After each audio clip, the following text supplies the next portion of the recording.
Welcome back, everyone, to the Call of Duty U.S. Championships here in Orlando, Florida, as the sun begins to set here in sunny Orlando, Florida. Not so sunny anymore, it's the night. Oh, beautiful Orlando, Florida. The weather is absolutely phenomenal outside. We have the Curse Family Feud coming up next.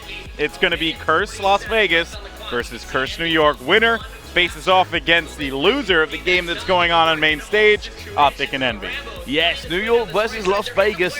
Somebody from Curse is going to be disappointed when they get taken out of this tournament and lose the chance to go to the World Championships. Now, the Curse's organization must be hating that this has happened. They probably wouldn't mind if it was later on in the tournament, but facing facts, it's impossible for both their teams to attend champs. Yeah, that's right, and that is the really depressing part of all this, especially with how much Curse has invested into competitive Call of Duty. But on the other side, if you're an Optic or Envy fan, you could potentially see one of your favorite teams get, eliminated by Curse Las Vegas on their road to champs. I mean, it's not even or Curse New York or Curse Las Vegas, whomever it may be. Off the break, though, right away, Curse New York looks phenomenal as they're just shutting down Curse Las Vegas nonstop. We're just going to go ahead, hop on board with my boy Burns. He's a great player, really made a name for himself back at MW3 with Death Wish, and has been just continuing to climb the ranks of competitive Call of Duty.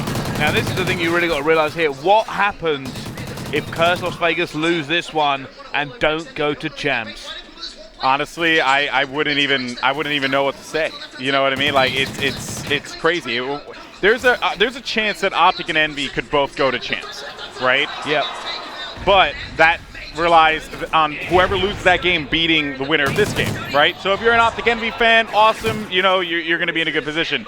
If you're a Curse fan, though, I mean, absolutely no representation at this event is kind of mind-blowing.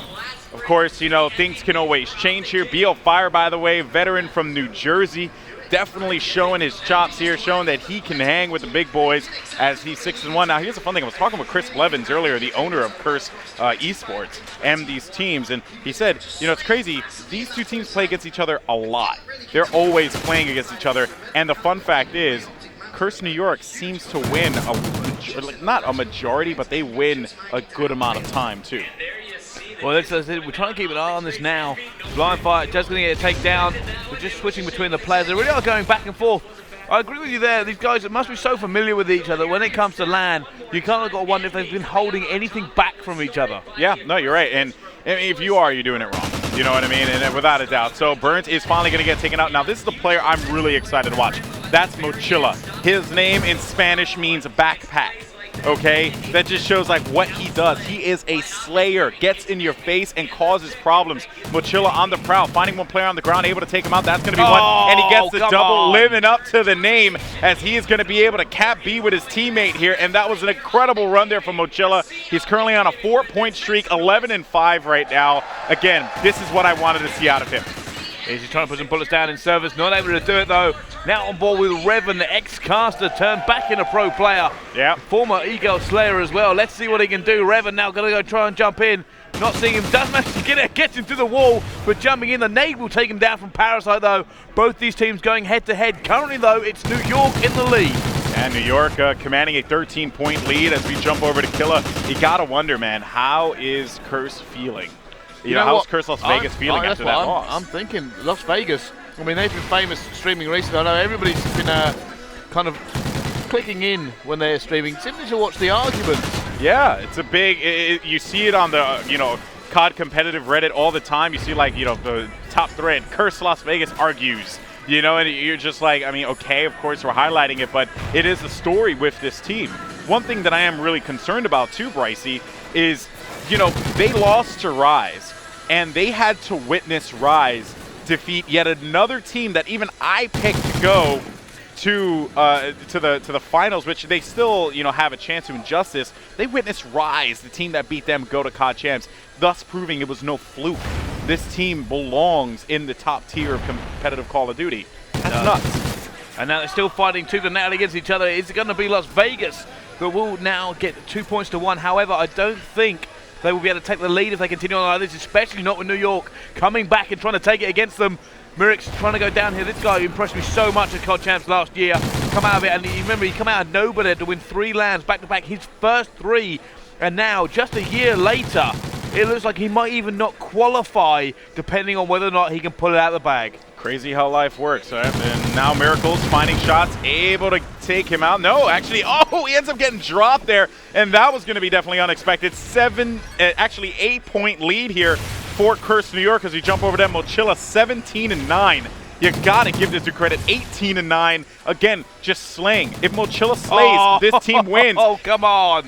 It's just disgusting. That's not even real life what he's doing to them right now. And he goes in, he gets another kill. He's now 29. He's going to try and challenge his last one. There's 3 seconds left. Is going to be someone to challenge him. Can he get one more kill on the board? No. But it's impressive enough as it is. 20-9. Mochila. You said it means carry in Spanish.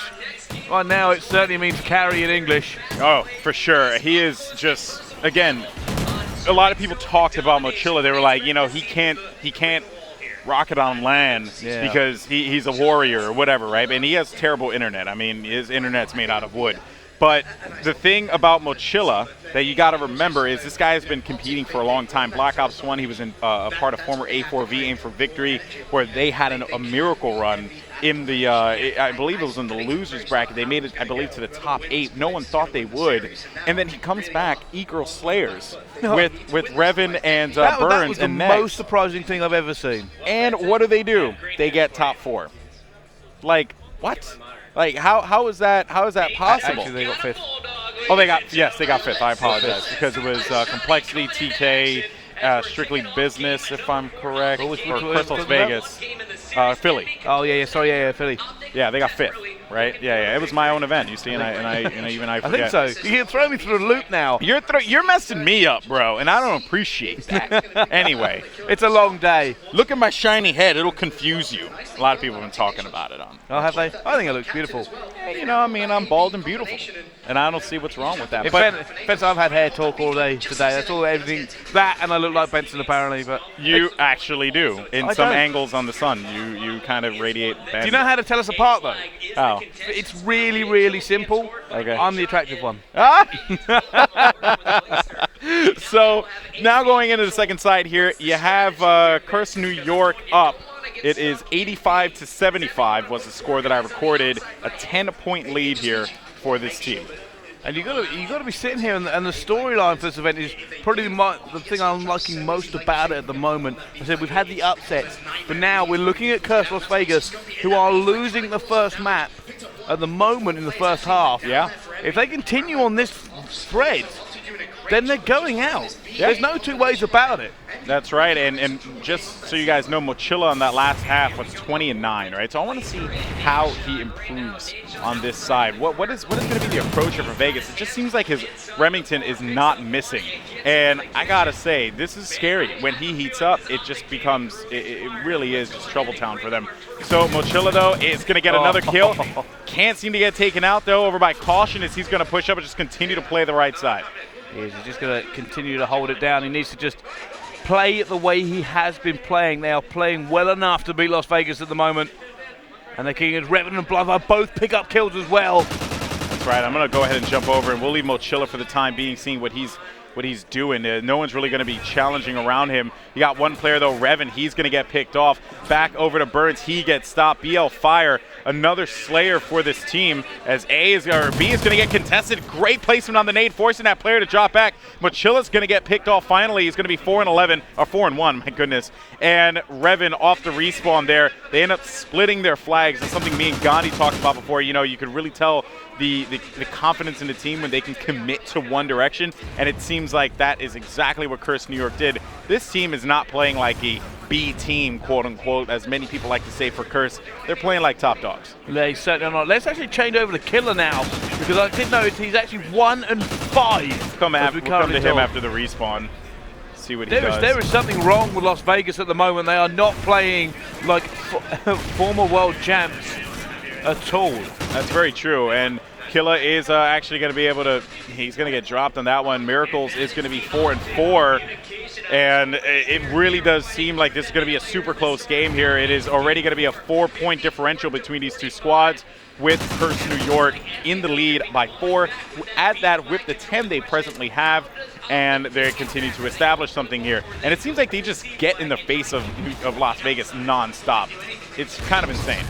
It really, I mean, you wouldn't believe it. I mean, I'm going to pick Las Vegas over New York the majority of the time, but Las Vegas just not really doing it. Killer really needs to turn up here. For me, him and Miracle are some of the best SMGs I've seen in a long time, and they need to prove it once again. Yeah, but there's going to be a lot of pressure in there. Curse New York established control again. The new pickup for this team, Ricky. And here's the thing, right? They let go of Nameless because, there just wasn't work clicking with him, whatever the case may be. Nameless now on Envy, a new person. He was on FaZe for a little while. Same thing there. Oh, we're not clicking with him. But yet finds his way to Envy. And bear in mind, at UMG Philly, Nameless was a big factor in Curse Las Vegas' success. A lot of people forget about that. Yeah, and this is unbelievable at the moment. They're still holding off.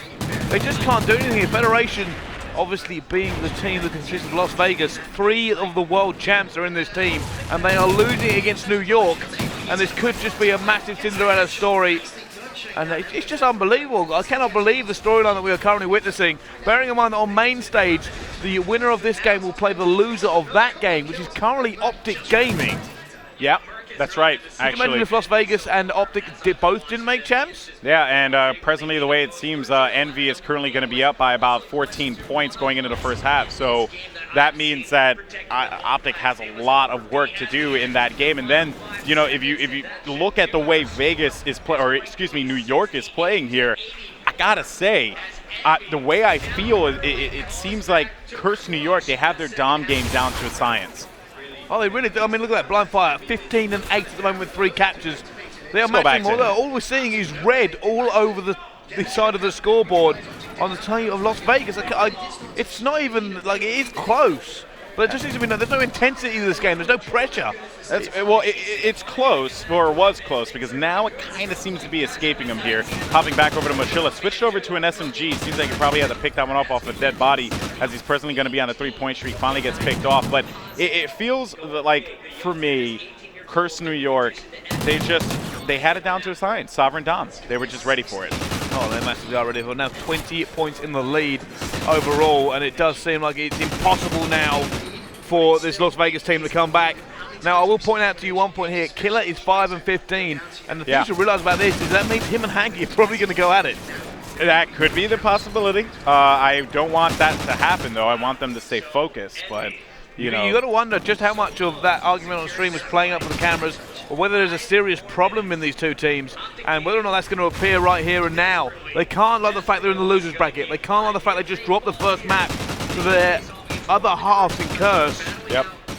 And are now looking at potential 2 more maps lost, and they are out of this tournament. Of course, when it comes to Curse Las Vegas, they are a top-tier team. I don't count them out. But now we're going to Search and Destroy. I think that we could potentially see Curse Las Vegas come back here. Yeah, we could do. And you know what? I think if they can just get their hype, get their head game right, and you got to remember this team is famous for arguing, famous for having clashing personalities. I mean, Killer and Parasite are always just dumbfounded when I see them in a team again. Yeah. They seem to attract to each other, but also always sniping at each other at the same time. Yeah. But if they can get their head game right, they are hype players. Massively out. Killer is known as one of the biggest hype players in the game. Yeah. I mean, we've all seen the videos of this guy when he goes off. And that's what they need to do now. They need to really hit it and hit it hard. All right, well, let's see if they're going to be able to do that as we jump to a quick break. S&D coming up next. You're not going to want to miss it. We'll see you in a few.